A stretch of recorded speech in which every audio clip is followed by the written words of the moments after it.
my fellow Americans, I come to you today as the conduit. We are living in unprecedented times, just like what was mentioned in the last video. However, as all of you know, Donald Trump was sworn into the White House recently, and within the first few hours of him being sworn into the White House, he launched a fury of over 200 executive orders destabilizing the fabric of our rights, our civil rights, and the qualities that make this country great. Within those 200 executive orders were contained policies that try to end birthright citizenship, which is a staunch component of our Constitution, policies that end all future money donations for cancer research, policies that restrict the ability of the United States Departments of Health across the country from being able to communicate health information between one another, policies that withdrew us from the Paris Climate Accord and the World Health Organization. My fellow Americans, these policies do not put America first, they put America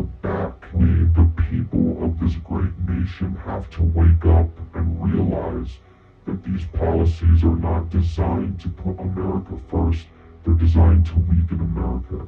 They're designed to push America back, farther and farther back, and erase the progress that we've made in the past 60 years. My question for all of you is, tonight, listening to this, why would a person elected to the most powerful office in the entire world do this? Why would the President of the United States push forward policies that severely weakens and curtails not only his people, but his country? I ask you this, could it possibly be because the president doing it is being funded by the enemies of America, is being paid by America's staunchest enemies, staunchest opponents to try and weaken this country from within? Why else would a president pass auto-destructive policies, antagonize our neighbors to the north, and threaten invasion of our own sovereign allies? That sounds not just